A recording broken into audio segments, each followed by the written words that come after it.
Where are we going? We're going to stay right here for the duration of this video. Well, it's just you said let's go, so I thought we were going somewhere. Well, metaphorically speaking, I guess. We need to go because this is We move are fast. going to Nehemiah chapter 9, verses 5 through... You want to guess? You want to guess how many verses that one covers? 38. 38 verses? No, through 38. Oh. It's 33 verses long, this prayer. Wouldn't that be 34 verses long?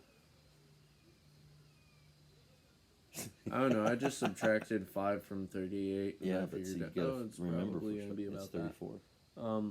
So 34 and a half verses long. And we did misspeak when we were talking about going to do this one next, because we hadn't actually looked at it at that time, and we said it was Nehemiah's prayer, but it's in Nehemiah, and so we assumed, which is bad. You shouldn't assume things; gets you in trouble. But it is not actually a prayer by Nehemiah, although I mean, obviously he's very supportive of the prayer and joined in with the prayer with the others, and you can see afterwards the thing they're praying about. He is involved. Yeah, he's the first name on the list of the people that signed the written document about this. But so again, this is back to them acknowledging their sin before God, and they're asking for His mercy. And dedicating themselves to follow after Him and to be devoted to Him, unlike the ancestors that had gotten them carried away into captivity have. And so when we look at this one, it really, the background kind of starts in verse 1 with them assembling, and they're fasting, they're wearing sackcloth, their heads are covered with dust, and the Israelites had separated from all their foreign wives. They were confessing their iniquities and their sins. And the one thing I kind of wonder about, they stood for a fourth of the day while they heard the book of the law of God read. And for another fourth of the day, they were confessing their sins and worshiping their gods. And we get upset if our worship hour is an hour and 5 minutes. Yeah. I mean, they spent half the day standing, not sitting on comfortable cushioned pews with air conditioning and heating and such, but standing for half of the day to confess their sins and listen to the law being read to them. That is, I mean, it ought to make us feel kind of ashamed of some of our lack of devotion when we whine about some of the things that we whine about. It's embarrassing to us. And so then, as they were doing this, then, I guess kind of toward the end of that, the Levites, and it lists them, several of them, Jeshua, Binnui, Kadmiel, Shebaniah, Buni, Sherebiah, Bani, and Kenani, stand on the steps. And what are those different names? Yeah, you have very different names than me. I have, then the Levites, Jeshua, Kadmiel, Bani, Hashabaniah, Sherebiah, Hodiah, Shebaniah, and Pithahiah. Wait, you're in verse 5. I'm in verse 4. Well, how dare you be behind me? Catch up. I was just talking about anyway, these Levites called out. He's a bunny. He's a bunny. They called out to everyone. They called out to the Lord their God. So that's kind of a start of it. And we talked a little bit about, is this a prayer? Or Is this a song that the Levites lead? Some of the Levites were singers, and so are they leading the congregation in a song to the Lord? It's very reminiscent of some of the Psalms, where they recount all the great deeds that God has done throughout their history. So it's very similar to that. uh, and it says they called out loudly to the Lord their God. So were they praising him in song, or Yeah. were they actually praying? It's hard to know for sure without having been there and heard it. It doesn't say they sang anywhere. It just says Yeah. they called out loudly to their God. Um, but then the Levites that Xander mentioned there, uh, is a little bit different list. Some of them are the same. Jeshua and Kadmiel, and Benny. Bani's in there. Uh, Sherebiah's in both lists. Uh, Shebaniah is in both lists. But this list includes some that weren't. They have Hodiah, Pethahiah, Hashabaniah in there that weren't in the other list. But anyway, they say, stand up and bless the Lord your God. So they tell now the whole congregation, okay, let's do this together.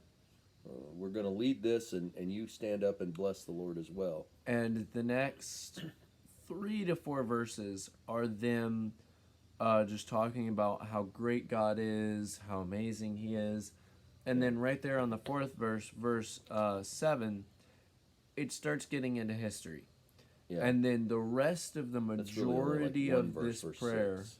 Five, just 5 and 6, and then verse 7 is Yeah. talks about history. Then the rest you of chose this prayer. Abraham. You led him to the land that in the you led the people of Israel.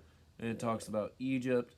And that is the rest of the majority of this prayer is them talking about how they were slaves in Egypt, how God brought them Rescued out, them. You came how down God and spoke the chose law. them, gave them the law. Moses all of led these them. things. You gave them food in the wilderness. You had the pillar of cloud by day, the pillar of fire by night. History. But they recap. were bad. Yeah. They acted presumptuously. Then They after, rebelled. near the end of the history recap, there it's got that But section. No, that's actually in verse 16. That's not even the end. I mean, it says near the end of the history recap. Well, that's verse 16. I mean, there's more of the history. There's more of the history recap, but that's not even near the end. It That's gets at the beginning. They do it again at the end. Like mentions it twice how they behaved presumptuously and rebelled and didn't obey. They mention that in 16. They mention it again down in verse 30. No, that's the entire point. Is it's like he does the history recap. Then he's like, they did all these bad things. They did all these bad things and didn't listen to you. But you're a God of section, forgiveness. You're that merciful. That continues through to. It's like back and forth. They disobeyed. 30. You rescued them. Yeah. They disobeyed. You punished them in some way or another. But then they called out to you, and you came back and rescued them again. Basically, just detailing the history of God's relationship with Israel. And this constant cycle of bad things we get done. We do bad, we get punished, we cry out, we want to come back to God, we're going to serve God, then we mess up and go back. Yeah. That's kind of the story of the whole Bible. Yeah. God says, hey, don't do the things. And the people say, okay, we won't do the things. And then they're like, hey, God, we did the things. And he's like, guys, you weren't supposed to do the things, and I'm going to punish you for doing the things. And we're sorry that we did the things. Forgive us. And so, okay, I forgive you. Come back and don't do the things. I mean, it's like that's the whole story of the entire Bible. Honestly, it kind of makes you feel sorry for God. Well, I mean, obviously he's the one that's always in the right in these situations and being wronged. Yeah. And we're on the other side of that equation. Yep. And in our own lives, if we honestly look at our own lives, we have to admit that there are times in our lives where we were, just like the Israelites, presumptuous and just thought that we knew better and that thought we could do it our way and not follow God in his commands, and we suffered for it. Yeah. And we, this, to turn back to him and all the blessings that he'd given them. Mm-hmm. And he kept blessing it. And we live in a land that is more blessed in a lot of ways than any other land in the world, any other country in the world. And yet, because of that blessing, sometimes it seems like we think, oh, well, we can just get away with whatever because we got all these good things. And that's what the Israelites did throughout their time in Egypt. But they took possession of the land of Canaan. They still grew disobedient and rebelled. They killed the prophets. I mean, it just... wonder how long it'll be before we start killing prophets. Yeah. It's And where we're going. in this prayer, song, whatever it is, they do the history recap. They talk about how they've been bad, how God saves them again and again, detailing the relationship with God there. And then they really, they get to the point in about 33 or so is, again, there's still a little bit of recap in there, but that's when they start really bringing it home. Yet you have been righteous in all that has come upon us, for you have dealt faithfully, and we have acted wickedly. Again, going through that, you're always in the right. If something's wrong, it's on our end. Yep. Our kings, our princes, our priests, and our fathers have not kept your law or paid attention to your commandments and your warnings that you gave them. Even in their own kingdom, and amid your great goodness that you gave them, and in the large and rich land that you set before them, they did not serve you or turn from their wicked works. So, kept a little bit of recap in there, so you can see that's basically what the prior section is about. Yeah, just over is and just, over. All through the history. We did bad, you're amazing, you helped us, you saved us. You didn't abandon us. Even during the times where he allowed them to be punished, he didn't abandon them. Yeah. Totally he didn't forget about them. He kept coming back and bringing them back. And so, here's when it gets to the point, verse 36. Behold, we are slaves this day, in the land that you gave to our fathers to enjoy its fruit and its good gifts. Behold, we are slaves. Yeah. And its rich yield goes to the kings whom you have set over us because of our sins. They rule over our bodies and over our livestock as they please, and we are in great distress. And that's not the end of the prayer. We're going to get to the last section in just a second, but you would think about that for a second. What stands out to me most is they're back in their own land now, and they're still talking about how they're in great distress. God they're back in the land, but they're still under. They're enslaved by another nation. They're only in their land because the king of that land said, "Hey, you can go there." And that king has, in all honesty, been pretty generous to them, pretty nice to them. But you think about that. I wonder how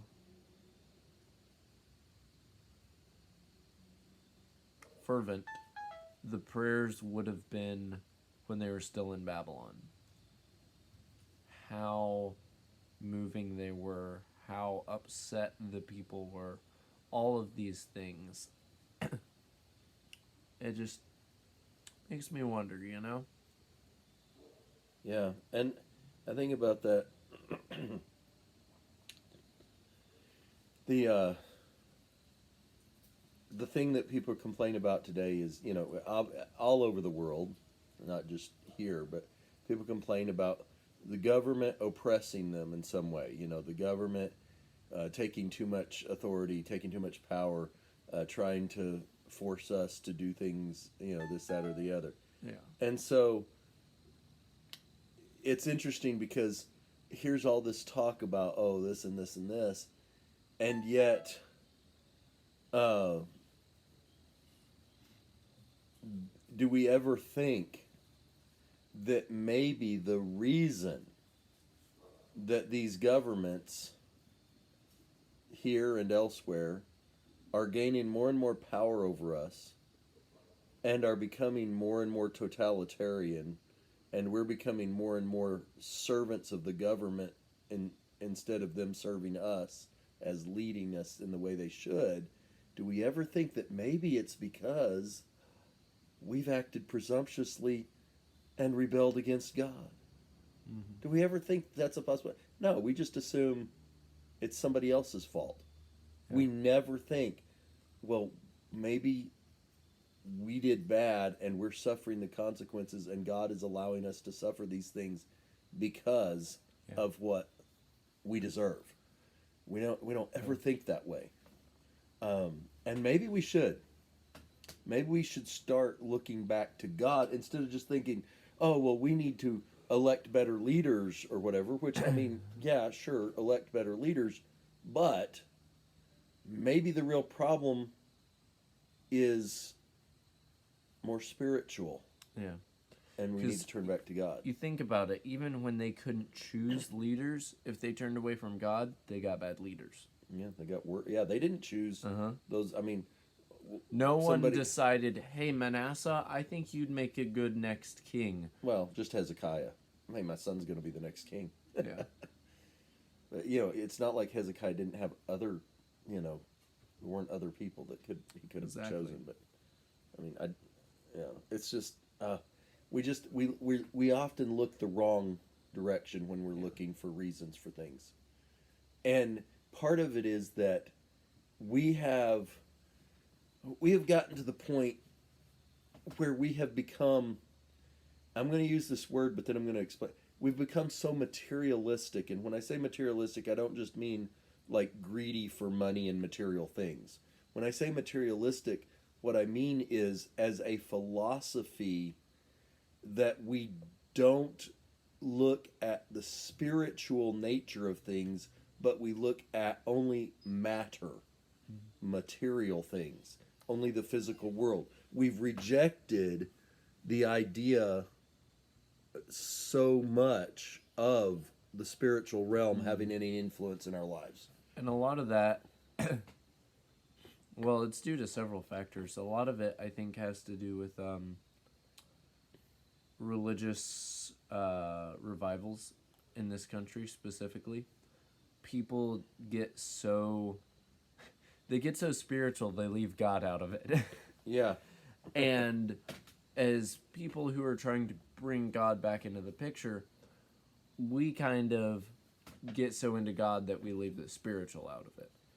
Yeah. And that's not the way that's supposed to work. You got to have both. God is a spiritual being.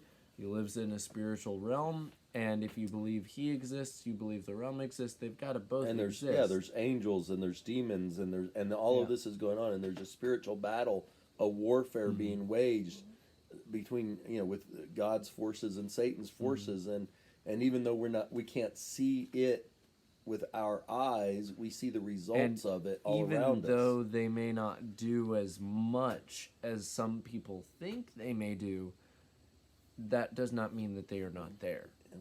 Just because something like demonic possession no longer happens today doesn't mean there aren't demons out there doing things. And it doesn't mean that people can't give themselves over to the influence of Satan. Mm-hmm. Just because he can't come and take possession of you against your will doesn't mean you can't give yourself over to him. And a lot of people have and do. And and another thing that started this was the scientific enlightenment, the age of reason, everything having to be logical and reasonable and scientific, and we've got to have proof for everything and evidences and the scientific methodology of testing and proving, and everything's physical then. It's all about how everything that you can see and touch and taste and everything, and that's just it. You can't see and feel and touch and taste God or any of the spiritual realm. It's beyond our physical senses. Yeah. And so that's part of the problem that we've had, that we've rejected that, and so because we've rejected, we've just based everything on, and that's what we mean by materialism, is that we base everything, it has to have a rational explanation, and so people cast miracles out of the Bible Yep. Thomas Jefferson, even in our own country, president, went so far as to have the Bible rewritten to take all of the supernatural events out of it, which included even the resurrection, because that was Although a supernatural event. I heard that was not because that was what he believed, but just because May he or may not have wanted been to what he see believed. He just wanted the teachings without the Right. miracles. Yeah. To But make the it thing easier is, for him to find things. the but I teachings are don't know. pointless without the miracles. Yeah. I mean, if Jesus wasn't miraculous, then why would we listen to his teachings? I mean, that's. But it's just, it's such a sad thing. And so they close it out then in verse 38. And this verse is especially interesting to me. Because of all this, all the history and the reasons they've listed, we make a firm covenant in writing.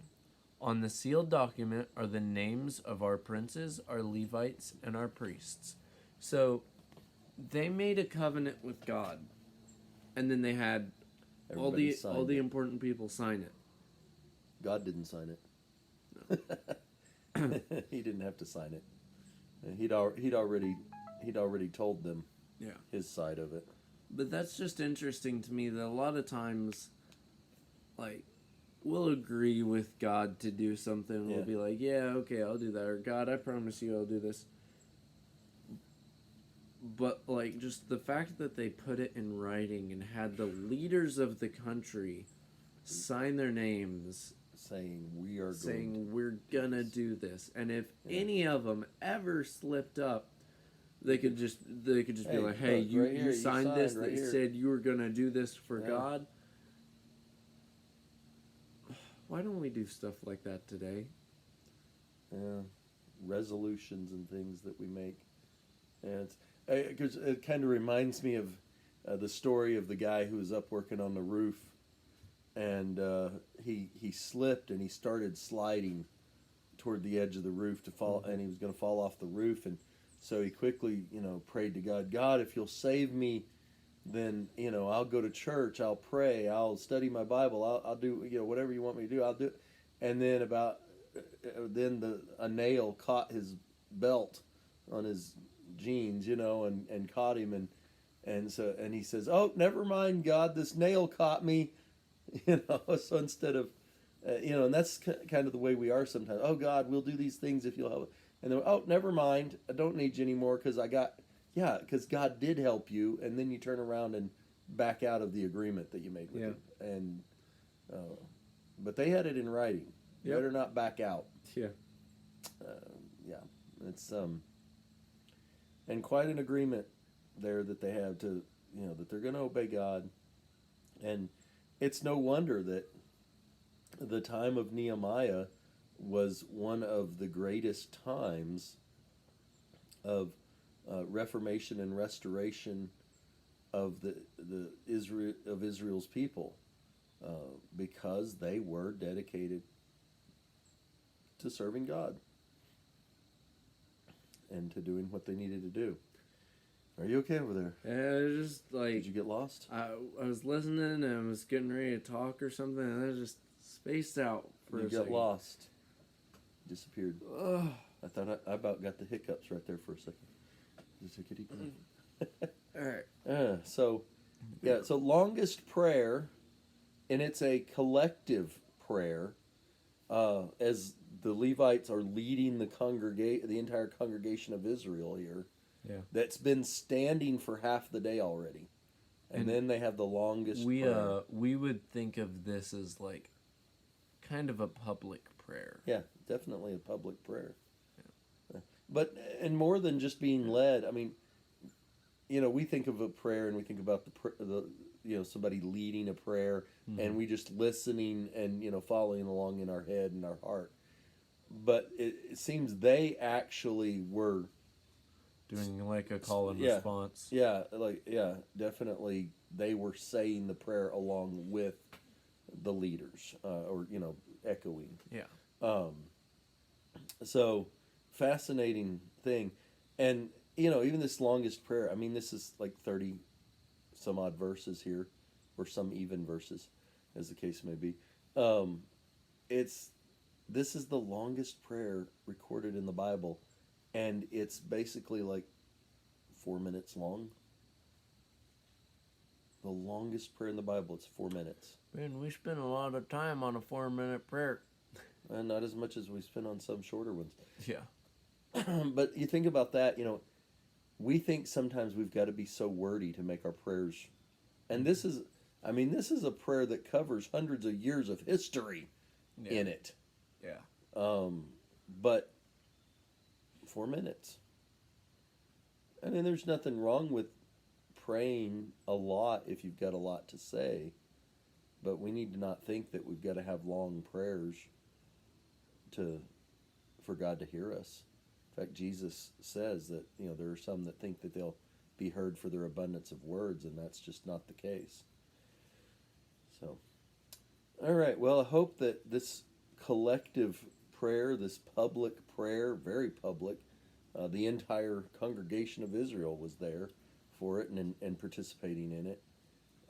One of the few real public prayers, we talked about Solomon's dedication of the temple, and that was a very public prayer. Yeah. But a prayer just led by one man. This is kind of a unique prayer because it is these several Levites leading the congregation, telling them, And then you think about it, for a call and a response with a group of people that big, you would kind of have to have multiple people. Yeah, maybe so. Shouting out the starting line. Yeah. Yeah. Yeah, I don't know how many people were actually at the. I mean, it's everybody. Yeah. It's the whole group. I mean, so we're talking thousands of people probably, but don't know how many. And they didn't have microphones and stuff like that. So, yeah, you need. But this is and of course we said 4 minutes, but obviously if they're saying and echoing, it would have been more like 8 minutes. But still less than 10 minutes. Even with that. So. Something for us to think about, though, and again, the same idea of them reminding God of what has happened, as though but also reminding themselves. Yeah, I was going to say, with a public prayer like as this, a teaching opportunity. It's not just for God. Yeah, it's a teaching opportunity for, and you think about the children who were there that may have heard this and not known some of these things, and were learning these things or having them reinforced for them. All good things for us to do. All good things. Okay, thank you, Olaf. All right, that's our first movie reference of the day, and last, hopefully. Looks like last, yeah. All right. So, well, hope this is helpful. Hope it's encouraging to you. See ya. Bye. Bye.